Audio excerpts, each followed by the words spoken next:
자, 여러분 안녕하십니까? 여러분 우리 간평사 2013년도 경제학 기출문제 31번서부터 풀어보도록 하겠습니다.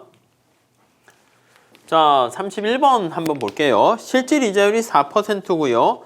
기대 인플레이션율이 8%인 때 아무튼 명목 이자 소득에 대해서 25%의 세금이 부과가 됩니다. 그때 세후 명목 이자율과 세후 기대 실질 이자율은 각각 얼마인가? 자, 이거 피셔 효과를 이용하는 거죠. 자, 그러면 피셔 효과는요, 명목 이자율을 I라고 쓸게요. 명목 이자율은 실질 이자율에다가 기대 물가, 예상 물가 상승률을 더해 준 겁니다.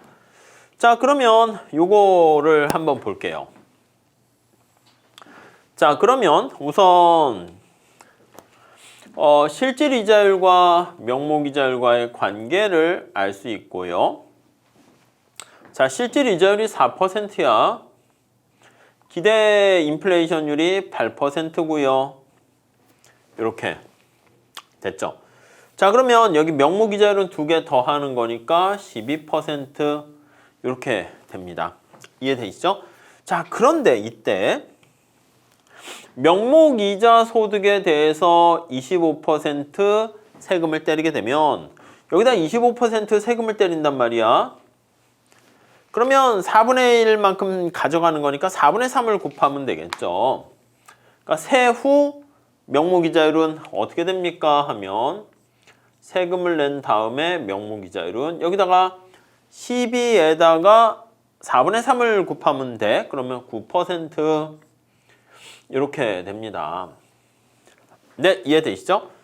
자, 그런데 뭐 아무 얘기 안 하게 되면 기대 인플레이션율은 여전히 8%다라고 하면은 자, 세후 실질 이자율은 어떻게 돼요?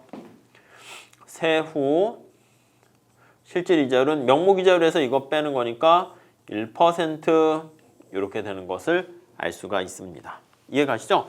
자, 그러면 세후 명목 이자율은 9%, 세후 기대 실질 이자율은 1% 이렇게 되는 것을 알 수 있겠습니다. 자, 뭐 어렵진 않지만 그래도 기본적으로 자주 출제 가능성이 있는 문제입니다. 자, 그 다음에 32번 봅시다.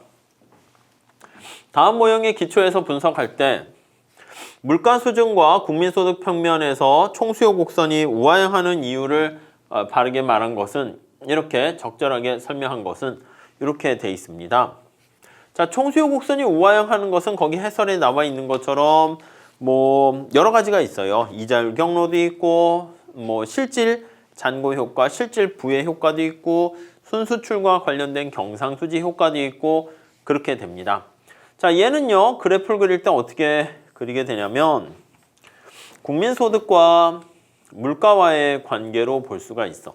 물가가 하락했을 때 라고 만약에 한다 그러면 원래 균형점이 이렇게 있다가 물가가 하락하게 되면은 균형점이 여기서 이렇게 변하게 됩니다. 이해 가시죠? 자, 그럼 여기 볼게요. 물가가 하락하면 자, 원래 여기 보시면 실질 자산의 가치가 증가해서 소비가 증가하고 그 결과 소득이 증가한다. 맞아요. 그러니까 내용 자체는 맞아. 오케이. 근데 여기 뭐라고 그랬냐면 다음 모형의 기초에서 분석할 때 자, 소비가 뭐에 영향 미치는가 여기 잘 보세요. 원래 소비 함수는 이렇게 쓸 수 있어. 가처분 소득에 해당하는 소득에 영향을 미칠 수 있고요. 실질 부라고 할 수 있는 에셋, 자산이라든가 이런 거에 영향 미칠 수 있고 이자율도 있고 등등등 많이 있어요. 근데 이 모형을 가만히 살펴보면 여기에 Y는 영향을 미치잖아. Y가 반영돼 있어. 얘네들은 있어요? 없어요? 없잖아.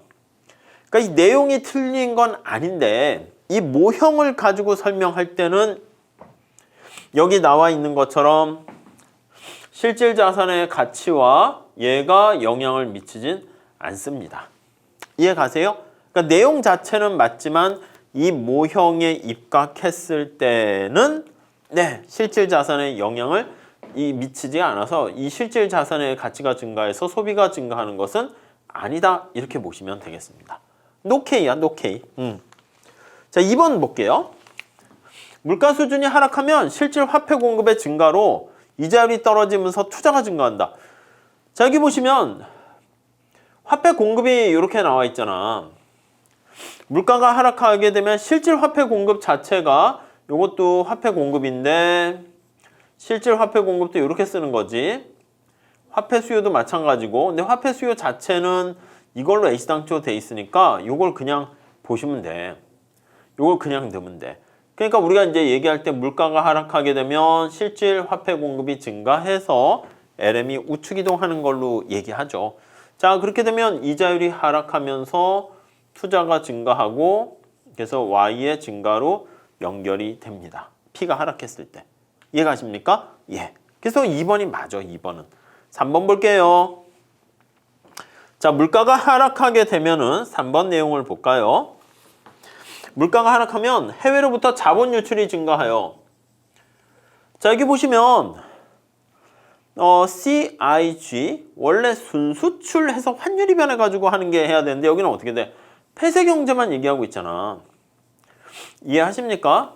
개방 경제를 고려하지 않고 있어요. 폐쇄 경제 모형이기 때문에 수출 빼기 수입이 여기 반영돼 있지 않습니다. 그러니까 순자본 유출에서 순수출 이런 얘기가 없어. 그러니까 그냥 얘기할 때는 순수출과 관련된 경상수지 경로도 있지만 여기에는 모형에서는 반영돼 있지 않다 이렇게 보시면 되겠습니다. 아시겠죠? 다음 4번.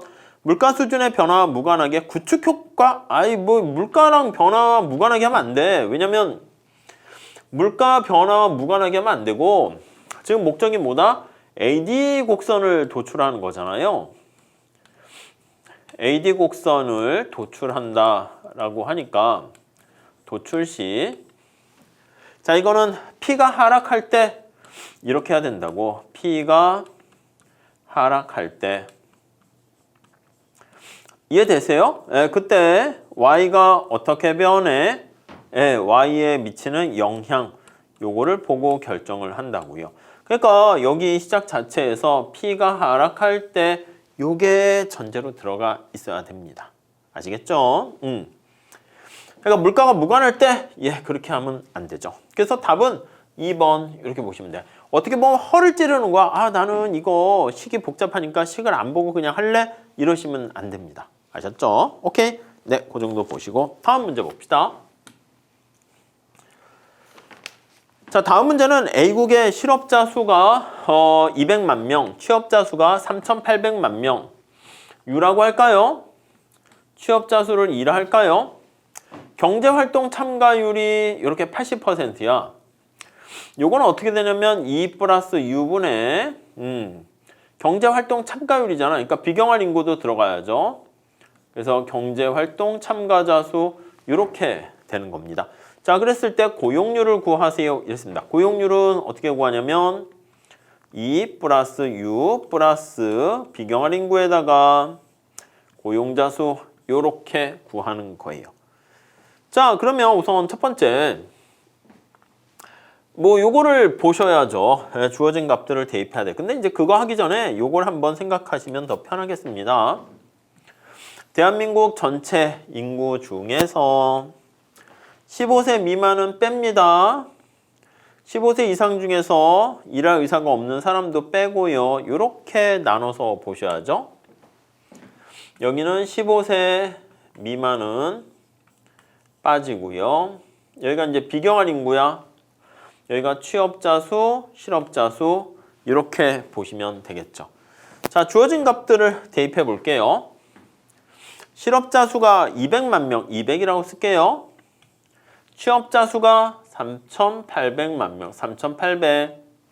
이게 4,000이네. 요게 얼마야? 4,000이네, 4,000. 4,000. 얘가 지금 잘못했어요. 얘가 지금 4,000 이렇게 돼 있는 거야. 4,000. 그러니까 여기서 알 수 있는 게 뭐냐면 n부터 쓸게요. n 플러스 4,000분의 위에 4,000은 이게 얼마가 된다고? 80%니까 0.8 이렇게 되는 겁니다. 자, 그러면 이렇게 되면 이 n은 얼마가 되겠어요? 딱 봐도 직관적으로 1000 이렇게 해야지 5000분의 4000에서 80% 되겠죠? 자, n이 지금 1000 이렇게 되는 겁니다. 됐죠? 자, 그러면 여기 주어진 값들을 대입을 할 수가 있겠습니다. n이 1000, 요거 두 개 더하면 이거 다 더하면 5000이 될 거야. 여기가 5000 됐죠? 그리고 여기 보시면 고용자 수는 3800 곱하기 100 하니까 50분의 38 뭐 이렇게 하면 76% 정도 되는 거 알 수가 있겠죠. 이해하시죠? 별로 어렵진 않은데 이렇게 연산하는 거 잘 봐두셔야 되겠습니다. 자, 다음 문제 한번 볼게요. 자, 34번 문제 한번 봅시다. 자, 필립스 곡선에 대한 설명 중 옳은 것을 모두 고르면 이렇게 있습니다. 여러분, 우선 여기 기대가 들어가 있다라고 하면은 기대부가 필립스 커브를 먼저 생각해 보시죠. 그러면 파이는 마이너스 베타 u 마이너스 un 자연실험률이죠. 기대물가 상승률 이렇게 되어 있습니다. 우선 기억 어때요? 여러분, 필립스 커브랑 AS 곡선은 두 개 같은 거 이해되십니까? 이렇게 봐서 여기가 P가 되고 Y가 되면 AS 곡선이 단기에 우상향한다 그러면 이제 물가 상승률로 표현하고 실험률로 표현했을 때 단기 필립스 커브는 우하향한다. 이 두 개가 똑같습니다. 자, 원유 가격이 상승하게 되면 이 비용이 증가해. 코스트 푸시, 비용 인상, 인플레이션이 발생해서 단기 AS 곡선이 상방으로 이동하게 되는 거 알 수가 있습니다. 자, 그러면 단기 AS 곡선이 이렇게 상방 이동하게 되는 것은 단기 필립스 커브가 상방 이동하는 거랑 같습니다.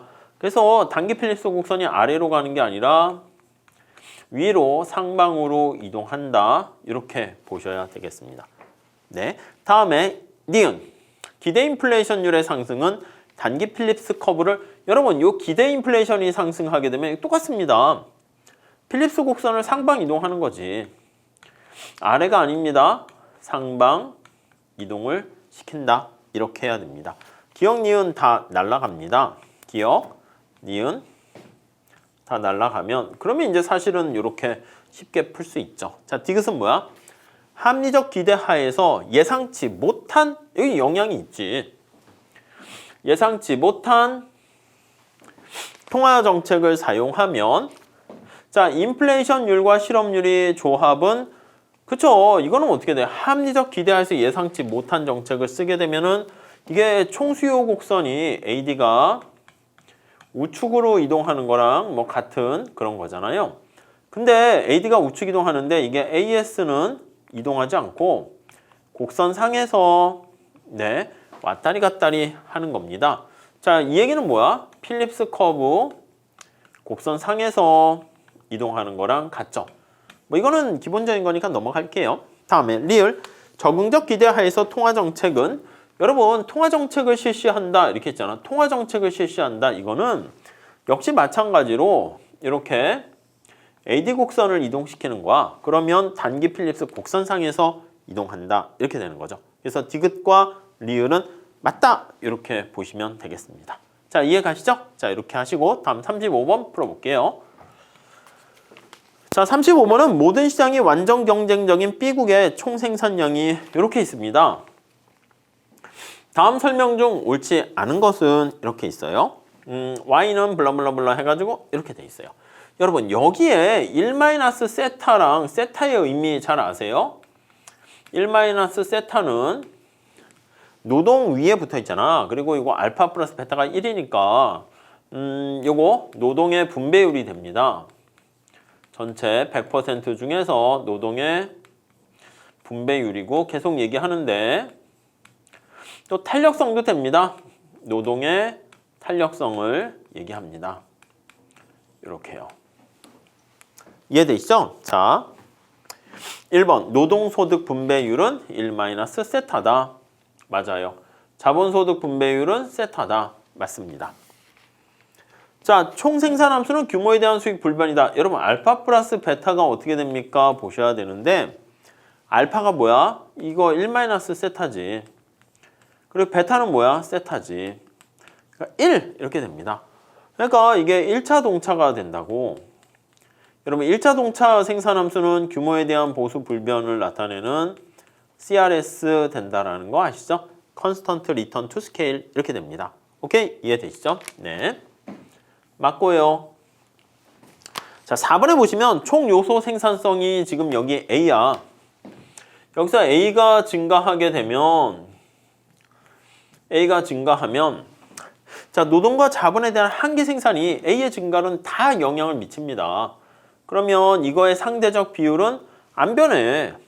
노동소득의 분배율은 여전히 1 세타고 자본소득 분배율은 역시 세타 이렇게 돼서 요거 노동소득 대비 자본소득 분배율은 1 세타 대비 세타로 일정하다 이렇게 볼 수가 있겠습니다.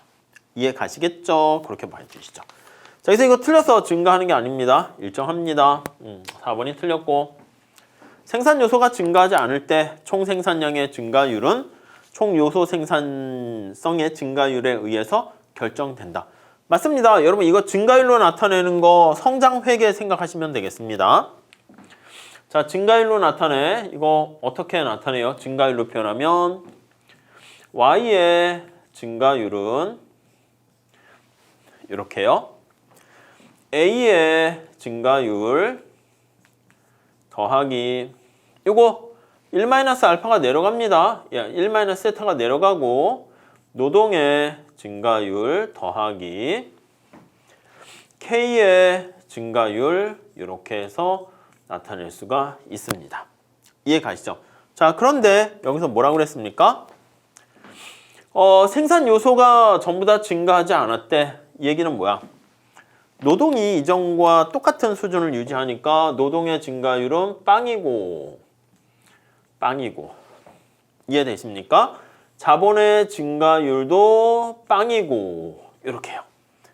그 이쪽 부분이 다 날아가잖아. 그럼 뭐만 남아요? 이것만 남지 뭐. 이것만 남죠. 자, 그러면 총 생산량의 증가율은 총 요소 생산성 증가율에 의해서 결정된다. 알 수가 있겠죠.